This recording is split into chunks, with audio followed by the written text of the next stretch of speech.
എല്ലാവർക്കും ഒരിക്കൽ കൂടി നമ്മളുടെ സ്വന്തം ആർത്തി ഗാർഡനിലേക്ക് സ്വാഗതം. നമ്മൾ എന്നും ഡെൻഡ്രോബിയത്തിൻ്റെ കാര്യങ്ങളാണ് പറയുന്നത്. ഡെൻഡ്രോബിയാണ് നിങ്ങളെ ഞാൻ കാണിക്കുന്നത്. നമുക്ക് വേറെയും ഓർക്കിഡ് ഉണ്ടല്ലോ, അപ്പോൾ അവരെയും കൂടെ നമ്മൾ കെയർ ചെയ്യണ്ടേ. ഡെൻഡ്രോബിയം മാത്രം നമ്മൾ കെയർ ചെയ്തുകൊണ്ടിരുന്നിട്ട് കാര്യമില്ല. അവരെ നോക്കിയില്ലെങ്കിൽ അവരവരുടെ വഴിക്ക് പോകും. പ്രത്യേകിച്ച് ഈ മഴക്കാലത്ത് നമ്മുടെ എല്ലാ ഓർക്കിഡുകളും നല്ല രീതിയിൽ, ഓർക്കിഡ് നല്ല നമുക്ക് എന്തൊക്കെ പ്ലാൻ ഉണ്ടോ അതിനെയൊക്കെ നല്ല രീതിയിൽ നമ്മൾ കെയർ ചെയ്യണം. എന്നാൽ മാത്രമേ നമുക്ക് അതിൽ നിന്ന് നല്ല പൂക്കൾ കിട്ടുകയുള്ളൂ. അത് നല്ല ആരോഗ്യത്തോടെ വളർന്നു വരികയുള്ളൂ.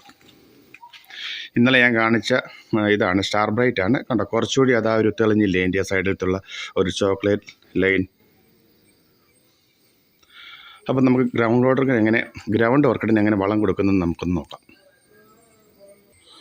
ഇത് നമ്മുടെ കുറേ പോട്ട് വാങ്ങിച്ച് വെച്ചിരിക്കുന്നതാണ്. ഓർക്കിഡൊക്കെ പോട്ട് ചെയ്യാനായിട്ട് കുറേ പോട്ട് ചെയ്യാനുണ്ട്. നമ്മൾ സാധാരണ വളം കൊടുക്കുന്ന പോലെ ഗ്രൗണ്ട് ഓർക്കിഡിന് ലിക്വിഡ് ഫെർട്ടിലൈസർ കൊടുക്കാം. നമ്മുടെ ഡെൻഡ്രോബിയത്തിന് കൊടുക്കുന്ന എല്ലാ വളങ്ങളും നമ്മുടെ ഗ്രൗണ്ട് ഓർക്കിഡിന് നമുക്ക് കൊടുക്കാം, കുഴപ്പമൊന്നുമില്ല. പക്ഷേ ഗ്രൗണ്ട് ഓർക്കിഡിൻ്റെ ഗ്രോത്തിന് കുറച്ചുകൂടെ നല്ലത് നമ്മൾ ലിക്വിഡ് ഇല്ലാത്ത ഫെർട്ടിലൈസറും ഇടയ്ക്ക് നമ്മൾ കൊടുക്കണം. നമ്മൾ ഡെൻഡ്രോബിയം അങ്ങനെയുള്ള വെറൈറ്റീസ് ഓർക്കിഡ് വളം കൊടുക്കുമ്പോൾ പറയുന്നത് എന്താണ്, വളം കൊടുക്കുന്നതിന് മുമ്പ് നനയ്ക്കണം, എന്നിട്ടേ വളം കൊടുക്കാവുള്ളതാണ്. അതിന് വേണ്ടിയാണ് നമ്മൾ പറയുന്നത്. പക്ഷേ ഗ്രൗണ്ട് ഓർക്കിഡിൽ വരുമ്പോൾ നേരെ തിരിച്ചാണ്. നമ്മൾ വളം ഇട്ടതിന് ശേഷം മാത്രമേ ഇത് നനയ്ക്കാവുള്ളൂ. അതാണ് അതിൻ്റെ വ്യത്യാസം. പിന്നെ നമ്മൾ ചുമ്മാ കൊണ്ടുവന്ന വളം വാരി വിതറരുത്. ആദ്യമേ ഒരു കമ്പി എടുത്തിട്ട് ഇതിൻ്റെ ചോട് കണ്ടോ, ഇതുപോലെ നല്ല രീതിയിലൊന്ന് ഇളക്കി കൊടുക്കുക. ഈ എല്ലാ ചെടിയും അങ്ങനെ കേട്ടോ, വളം ഇടുന്നതിന് മുമ്പ് നമ്മുടെ ഓർക്കിഡ്സ് വെറൈറ്റി എല്ലാ റോസും അങ്ങനെയുള്ള എല്ലാ ചെടിക്കും നമ്മളിങ്ങനെ ഒന്ന് ചോടിളക്കി കൊടുക്കുക. അറിയായിരിക്കുമല്ലോ നിങ്ങൾക്കൊക്കെ, ഞാൻ പ്രത്യേകിച്ച് പറഞ്ഞു തരേണ്ട കാര്യമില്ല. ഇങ്ങനെ ഇതിൻ്റെ എല്ലാം ചോടും നന്നായിട്ട് ഇളക്കി കൊടുത്തിട്ട് അതിന് ശേഷം നമ്മൾ വളം ഈ സൈഡിലേക്ക് ഇട്ട് കൊടുക്കുക. അപ്പോൾ എല്ലാത്തിൻ്റെ ചോട് ഞാൻ ഇളക്കി കൊടുത്തിട്ടുണ്ട്. ഇനി നമുക്ക് വളം ആഡ് ചെയ്ത് കൊടുക്കാം. ഇന്നലെ ഞാൻ കാണിച്ചത് നാനോ ഡാപ്പാണ്. അത് ലിക്വിഡ് ഫെർട്ടിലൈസറാണ് ഇന്നലെ കാണിച്ചത്. ഇതതിൻ്റെ ഗ്രാനുകളാണ്. ഇത് ഡാപ്പ് തന്നെയാണ് കേട്ടോ. ഓർക്കിഡിൻ്റെയൊക്കെ വളർച്ചയ്ക്ക് നല്ലൊരു സാധനമാണ്. നല്ല ആരോഗ്യത്തോടെ പ്ലാന്റ് വളരുകയും ചെയ്യും. നമുക്കതിന് നല്ല ഫ്ലവറും കിട്ടും. ഇതുമൊക്കെ നമുക്ക് ഓൺലൈനിൽ കിട്ടും കേട്ടോ. വാങ്ങിക്കാൻ കിട്ടുന്നില്ലെന്നും പറഞ്ഞാൽ ആരും വിഷമിക്കേണ്ട. ഇതെല്ലാം നമുക്കിത് ഓൺലൈനിൽ കിട്ടും. ഇത് കണ്ടോ, ഈ ഒരു സ്പൂണിന് ഒരു ഇത്രയും മതി. ഇതിൻ്റെ ചോടിലേക്ക് അങ്ങ് ഇട്ട് കൊടുക്കുക. സോറി, അത് കുറച്ച് നിലത്ത് പോയി കേട്ടോ, അതുകൊണ്ട് ഞാൻ വീണ്ടും എടുക്കുന്നത്.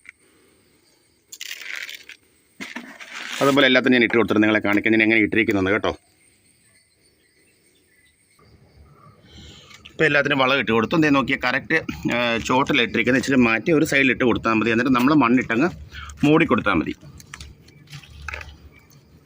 വെള്ളം ഒഴിക്കുമ്പോൾ അതങ്ങ് അലത്തടുത്തോളും, വേരങ്ങ് വലിച്ചെടുത്തോളും.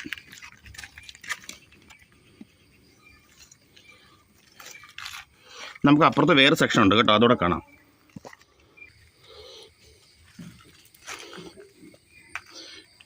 ഇവിടെ നമ്മുടെ ഗ്രൗണ്ട് ഓർക്കിഡ് തന്നെയാണ്.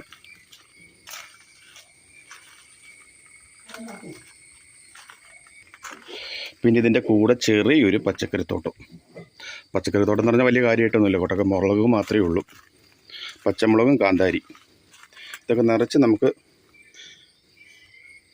മുളക് കിട്ടുന്നതാണ്. ഇതൊക്കെ ഞാൻ ഈ വളം കൊടുക്കുന്ന കൂട്ടത്തിൽ, ഓർക്കിഡിന് വളം കൊടുക്കുന്നുണ്ട്, ഇതിനൊക്കെ ചെയ്യുന്നുണ്ട്. അതുകൊണ്ടാണ് ഇത് ഇത്ര ആരോഗ്യത്തോടെ നിൽക്കുന്നത്.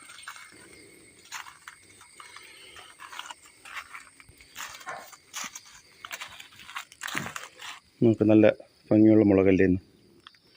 ഇതിൻ്റെയൊക്കെ തൈ ആർക്കെങ്കിലും വേണമെങ്കിൽ, അല്ലെങ്കിൽ അരി വേണമെങ്കിൽ പറഞ്ഞാൽ മതി, ഞാൻ അയച്ചു തരാം കേട്ടോ.